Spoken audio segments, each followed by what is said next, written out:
के हैं राजन, देखिए आज कैबिनेट की बैठक है और इस बैठक में कई अहम प्रस्तावों पर मोहर लगने की उम्मीद जताई जा रही है। योगी आदित्यनाथ की अध्यक्षता में ये बैठक हो रहा है और इसमें सभी कैबिनेट मंत्री यहाँ पर मौजूद रहेंगे। लोक भवन में ये बैठक हो रहा है और ऐसे में इस बैठक में माना जा रहा है कि शिक्षा, पर्यटन और स्वास्थ्य को लेकर कई प्रस्ताव जो है आज जो है उस पर मुहर लगेंगे और कई ऐसे विभाग हैं जिसको लेकर सब लेकर एक दर्जन कम से कम जो प्रस्तावों पर आज मुहर लगने वाली है। कहीं ना कहीं जनता के बीच जो है सरकार के जो कार्यकर्ता हैं वो पहुंची थी और इसके बाद से क्या कुछ कमी है उनको सफलतापूर्वक उसमें उन सभी चीजों को संशोधित करते हुए पर्यटन, स्वास्थ्य और शिक्षा इन सभी चीजों में देखा जा रहा है कि इसमें जो है एक दर्जन से भी लगभग ज्यादा जो है आज प्रस्ताव को जो है पारित किया जाएगा और मुहर लगाए जाएंगे। जी राजन, इसके साथ ही कौन से ऐसे राज्य हैं जिनको बड़ी सौगात मिलने की उम्मीद जताई जा रही है, क्योंकि पिछली बार भी हमने देखा था कि प्रयागराज को भी इस श्रेणी में डालते हुए उन्हें भी पर्यटन के क्षेत्र में लगातार सीएम योगी आदित्यनाथ बढ़ावा देने का काम कर रहे हैं। तो जो ये प्रस्ताव है जिस पर मोहर लगने वाली है उसमें कौन कौन से जो जिले हैं वो शामिल होंगे? देखिए, पर्यटन मंत्री पहले से अपना एक लिस्ट बनाए हुए थे, उसी तरह शिक्षा विभाग में भी, क्योंकि इन लोगों को एक जिम्मेदारी दी गई थी कि आप अपने अपने विभाग में जो कार्यकर्ता हैं उनको जमीनी स्तर पर उतारिए और लोगों से पूछिए कि क्या कुछ कमी है। उसी के आधार पर आज लिस्ट तैयार हुआ था। लिस्ट तैयार होने के बाद उस पर मंथन हुआ था और आज कहीं ना कहीं उसी मंथन का जो है निचोड़ देखा जाएगा और एक दर्जन से ज्यादा जो है प्रस्ताव, स्वास्थ्य हो गया, पर्यटन हो गया, शिक्षा हो गया, इन तीनों में और भी विभाग हैं जिन पर जो है उनके समीक्षा किया गया था और उनके सभी विभागों को लेकर एक समीक्षा करने के बाद आज कहीं ना कहीं कैबिनेट बैठक हो रहा है और उस बैठक में इन सभी प्रस्तावों को पारित किया जाएगा और जनता का कैसे कल्याण हो, कैसे जनता के बीच जो है इनकी योजनाएं ज्यादा से ज्यादा तक पहुंचे और जनता के जरूरतमंदों के हिसाब से इन योजनाओं को पारित किया जाएगा। प्रस्ताव पे जो है मुहर लगाए जाएंगे। तो तमाम चीजों को पहले ही समीक्षा किया गया था। सभी विभागों को अपने कार्यकर्ता को जो है डोर टू डोर जाने के लिए बोला गया था।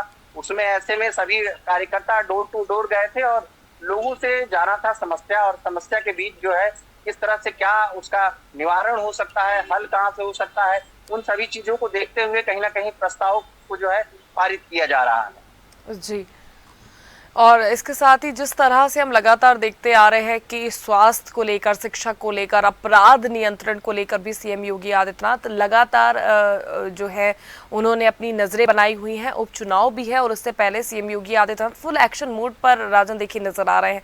तो आज इन प्रस्तावों में क्या अपराध से जुड़ी जो घटनाएं लगातार सामने आ रही है उस पर भी कुछ कड़े जो एक्शन है वो हो सकते हैं?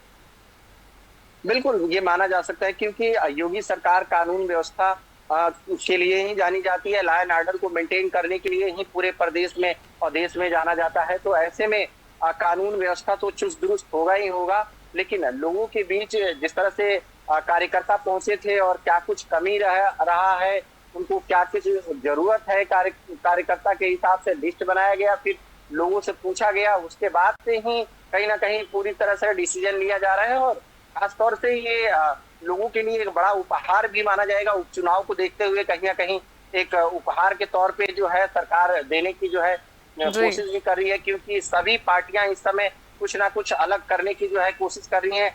जनता का जो लुभान है वो अपने तरफ खींचने की जो है कोशिश सभी पार्टियां कर रही हैं। तो ऐसे में इस रेस में सभी पार्टी शामिल है, लेकिन कहीं ना कहीं लोगों को किस तरह से कौन सी योजना और कौन सी जो तरकीब जो लोगों को भाएगा, उस विचार पर, उस धारणाओं पर आज जो है सरकार जो है मंथन करके और कैबिनेट बैठक करके प्रस्तावों को पारित करने जा रही है। बिल्कुल, एक फैसला तो सीएम योगी आदित्यनाथ ने पहले ही सुना दिया, जिस तरह से उन्होंने मथुरा वृंदावन में जिस तरह से राधा रानी तक जाने के लिए उन्होंने अब रोप वे बनाने का जो प्रस्ताव है उसको सामने रखा है। आज उस पर भी अंतिम मोहर कैबिनेट की बैठक में लगा दी जाएगी।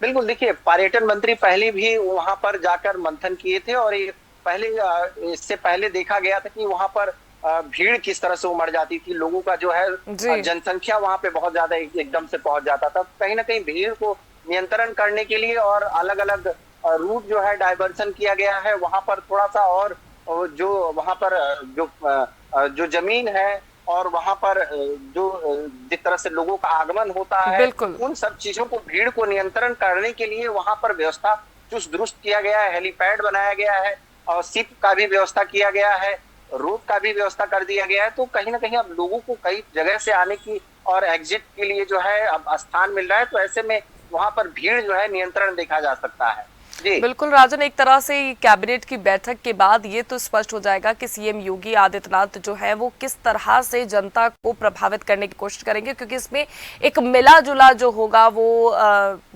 मैप जो है वो नजर आएगा, क्योंकि चुनाव भी नजदीक है और इसके साथ ही कैबिनेट की बैठक है। कौन कौन इस कैबिनेट की बैठक में आज शामिल हो सकता है राजन, क्या कुछ खबरें आ रही हैं इसको लेकर? देखिए, उप मुख्यमंत्री के साथ साथ जो कैबिनेट मंत्री हैं वो सभी लोग इसमें शामिल हो रहे हैं। जी। और सभी लोगों की एक जिम्मेदारी दी गई थी कि आप अपने स्तर से जो है जनता के बीच जाएंगे, और सभी को एक टास्क दिया गया था। उन टास्कों को पूरा करके उसकी समीक्षा की गई थी, और इसके बाद से कहीं ना कहीं वो बड़ी चौड़ी जो लिस्ट दी गई थी, उस लिस्ट में क्या क्या जो जरूरी रहेगा, लोगों को क्या ज्यादा जरूरत पड़ेगा, बिल्कुल। उन सब चीजों को ध्यान रखिए। और इस बैठक में कहीं ना कहीं उन प्रस्तावों को एक एक योजना के तरह जो है इम्प्लीमेंट किया जाएगा, जो कि लोगों तक पहुंचाने की जो है पूरी योगी सरकार की कोशिश रहेगी।